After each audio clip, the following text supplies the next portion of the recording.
شہداء کا خون رائے گا نہیں جائے گا، بھارتی حمایت یافتہ دہشت گرد پراکسیز کے خلاف فیصلہ کن کارروائی ناگزیر ہے۔ بھارت کی طرف سے دو طرفہ فوجی کشیدگی میں کسی تیسرے فریق کو شامل کرنا بھارت کی بلاک پالیٹکس کو فروغ دینے کی بے بنیاد کوشش ہے۔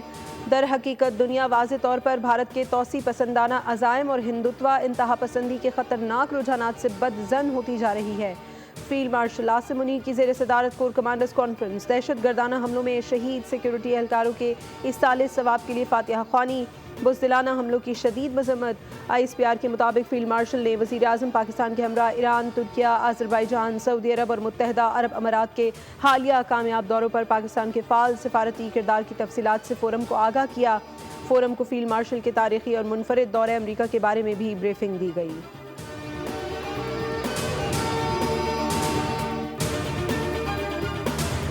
نہ ہی صدر کے استعفے کی کوئی بات ہوئی اور نہ آرمی چیف اس منصب کے خواہش مند ہیں۔ وزیر داخلہ محسن نقوی کی صدر زرداری کی تبدیلی سے متعلق خبروں کی تردید، کہا ہم جانتے ہیں صدر، وزیر اعظم اور فیلڈ مارشل کو نشانہ بنانے والی مہم کے پیچھے کون ہے۔ میں واضح طور پر کہنا چاہتا ہوں کہ صدر کے استعفے سے متعلق کوئی بحث نہیں ہوئی۔ میں جانتا ہوں یہ جھوٹ کون پھیلا رہا ہے، وہ ایسا کیوں کر رہا ہے، یہ بھی جانتا ہوں اس پروپیگنڈے سے کس کو فائدہ ہو رہا ہے۔ فیلڈ مارشل عاصم منیر کی واحد توجہ پاکستان کا استحکام اور مضبوطی ہے۔ اور D G I S P R کا یونیورسٹی آف آزاد جموں کشمیر کا دورہ، کشمیری طلبہ نے روایتی انداز میں لیفٹیننٹ جنرل احمد شریف چودھری کو خوش آمدید کہا۔ طلبہ اور اساتذہ کے ساتھ سوال و جواب کی خصوصی نشست کا بھی انعقاد۔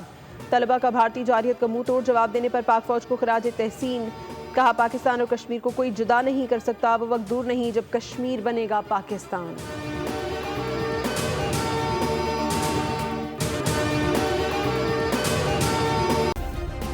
سبسکرائب کریں اور بیل دبائیں تاکہ کوئی خبر رہ نہ جائے۔